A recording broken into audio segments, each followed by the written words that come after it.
Hello दोस्तों, स्वागत है आपका मेरे YouTube channel civil site techniques पर। दोस्तों, आज हम बात करने वाले हैं कि जब हम घर बनाते हैं तो उसके अंदर जो सीमेंट, सैंड और एग्रीगेट यूज़ में लेते हैं उनकी क्वांटिटी कैसे निकाली जाती है।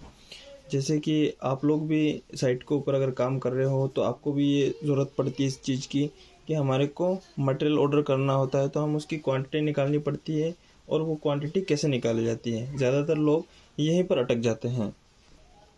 अगर आप भी घर बनाने जा रहे हैं और आपको ये नहीं पता कि मैं जो घर बना रहा हूँ, जो उसकी छत भरूँगा, उसके अंदर कितना मेरे को सीमेंट लगेगा, कितना उसमें रोड़ी लगेगा, कितना बजरी लगेगा, तो ये वीडियो आपके लिए बहुत ही हेल्पफुल होने वाला है। तो वीडियो में एंड तक बने रहें, आपकी सारी चीज़ें इसमें क्लियर हो जाएगी और आप ठेकेदार को, कॉन्ट्रैक्टर को बता सकते हैं कि भाई मेरे को ये इस साइज का घर बनाना है और इसके अंदर इतनी मेरी बजरी लगेगी, इतनी रोड़ी लगेगी और इसमें इतनी सीमेंट लगेगी। तो वो आप इजीली, अगर आपको आता होगा तो आप इजीली उनको बता के मंगवा सकते हो। तो चलिए फ्रेंड्स, ज़्यादा देर ना करते हुए वीडियो को शुरू करते हैं। तो दोस्तों, मैंने जहाँ यहाँ पर कैलकुलेशन के लिए एक साइज लिया है 10 मीटर बाई 20 मीटर का। मान लेते हैं कि हमारी 10 मीटर बाई 20 मीटर की एक स्लैब है, उसके अंदर हम M20 जो कंक्रीट का ग्रेड होता है वो यूज़ में ले रहे हैं। अब M20 क्या होता है, जो लोग नॉन टेक्निकल हैं, जो मकान मालिक होता है, उसको ये नहीं पता रहता कि M20 के अंदर क्या यूज़ होता है, क्या यूज़ नहीं होता। बस उसको बता दिया जाता है कि आपके घर के स्लैब में जो है वो M20 यूज़ करना है। तो M20 क्या होता है, M20 का रेशियो होता है 1, 1.5 और 3। ठीक है, 1:1.5:3। अब ये क्या क्या है, 1 इसमें हो गया हमारा सीमेंट और 1.5 जो हो गया उसमें हमारा सैंड और 3 जो लिखा हुआ है वो हमारा हो गया एग्रीगेट।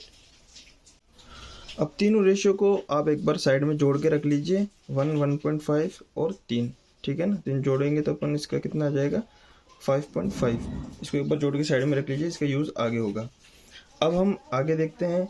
तो हमारे को वॉल्यूम निकालना है कि हमारे आरसीसी जो स्लैब है उसके अंदर कितना वॉल्यूम कंक्रीट लगेगा। जो वेट वॉल्यूम, वो वेट वॉल्यूम आएगा क्योंकि उसके अंदर पानी भी इंक्लूड रहेगा। तो इसका फॉर्मूला वही है, हमारी जो लंबाई और चौड़ाई है उसको हमने लिख दिया यहाँ पर 10 गुणा 20 गुणा ये 0.15 क्या लिया हमने, यानी 150 क्या है, 150 में हमारी स्लैब की थिकनेस है। तो थिकनेस को मल्टीप्लाई कर देंगे लंबाई चौड़ाई से तो हमारा वॉल्यूम आ जाएगा। ठीक है, तो ये कितना आ गया 30 m3। 30 m3 हमारा वेट वॉल्यूम आ चुका है। अब मटेरियल की क्वांटिटी निकालने के लिए आपको ड्राई वॉल्यूम भी चाहिएगा। ठीक है ना, ड्राई वॉल्यूम क्या होता है, वो वेट वॉल्यूम का 54% होता है। 54% का वेट वॉल्यूम होता है। ठीक है, तो ड्राई वॉल्यूम निकालने के लिए हमारे को 1.54 से मल्टीप्लाई करना पड़ेगा। ये एक फॉर्मूला रहता है, आपको दिख रहा होगा। 1.54 हमारा वेट वॉल्यूम जो है, इससे मल्टीप्लाई करेंगे तो ड्राई वॉल्यूम निकालने के लिए क्या करना पड़ेगा, 30 हमारा वेट वॉल्यूम आया था यहाँ पर, 30 इंटू 1.54 कर देंगे तो हमारा ड्राई वॉल्यूम कितना आ जाएगा, ये 46.2 m3 आ जाएगा। 46.2 हमारे क्या आ गया, 46.2 हमारा क्या आ गया, ड्राई वॉल्यूम आ गया। अब हमारे को निकालना है इसमें वॉल्यूम ऑफ सीमेंट। ठीक है ना, सीमेंट का वॉल्यूम निकालना है कि सीमेंट के इसमें बैग कितने लगेंगे, तो हमारे को इसके लिए निकालना पड़ेगा। इसमें क्या करना है, अब वॉल्यूम का हमारे पास कितना रेशियो है, आपने यहाँ पर देखा होगा वॉल्यूम का रेशियो कितना है, 1 लिखा हुआ है यहाँ पर। ठीक है, ये 1 लिखा हुआ है, तो 1 डिवाइडेड बाय टोटल वॉल्यूम कितना हो रहा है 5.5। तो 1/5.5 मल्टीप्लाई कर देंगे जो ड्राई वॉल्यूम आया था। सिंपल सा कैलकुलेशन है, कुछ नहीं करना। जो सीमेंट का रेशियो है 1, यानी सीमेंट का ratio divide by total ratio, multiply कर देंगे उसको ड्राई वॉल्यूम से।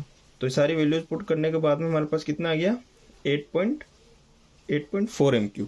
ठीक है ना, 8.4 m3 हमारे क्या आ गया, ड्राई वॉल्यूम ऑफ सीमेंट आ गया। अब लेकिन हमारे को तो सीमेंट जो है वो बैग में मिलता है। ठीक है ना, हमारे को दुकान पे जाएंगे तो वॉल्यूम में थोड़ी मिलेगा, तो हमारे को सीमेंट बैग के रूप में हमारे को मिलेगा। अब एक सीमेंट बैग के अंदर हमारे को पता है 50 किलो होता है। अब 50 किलो एक बैग का जो वॉल्यूम होता है, एक बैग का वॉल्यूम कितना होता है 0.0347 m3।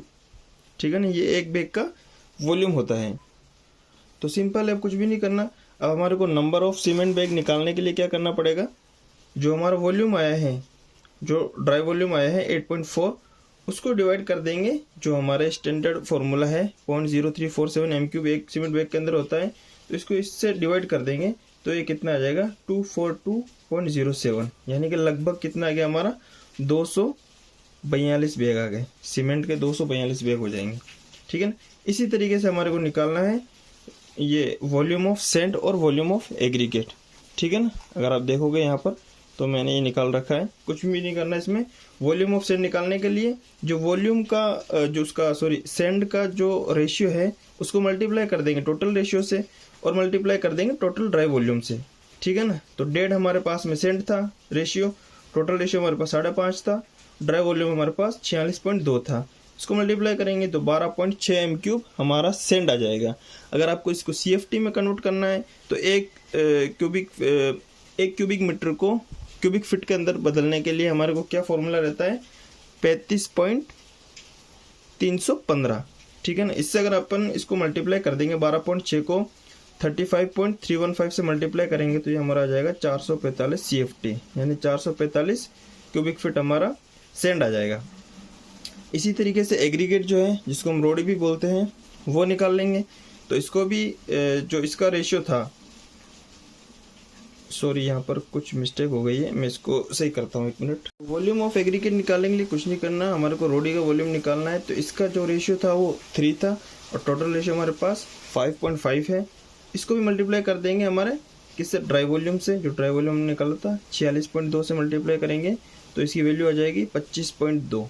और 25.2 ये हमारे पास में मीटर क्यूब है, ठीक है ना, ये m³ से निकला है। अब इसको मल्टीप्लाई कर देंगे जो फॉर्मूला हमारा 35.315 से, तो इसको कैलकुलेशन करेंगे तो हमारे पास आ जाएगा 890 CFT, यानी 890 क्यूबिक फीट हमारा एग्रीगेट आ जाएगा।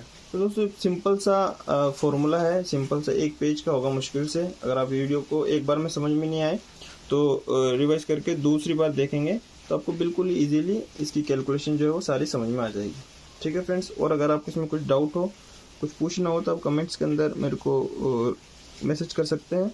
और वीडियोज़ अगर आपको अच्छे लगे हो तो मेरे चैनल को सब्सक्राइब कीजिए और बेल आइकन को ऑल पर सेट कर लीजिए। और कोई भी अगर आप डाउट हो, कोई वीडियो के ऊपर कुछ पूछना हो, कोई टॉपिक के ऊपर वीडियो बनाना हो तो आप मेरे को कमेंट सेक्शन के अंदर बता सकते हैं। Okay friends, thank you.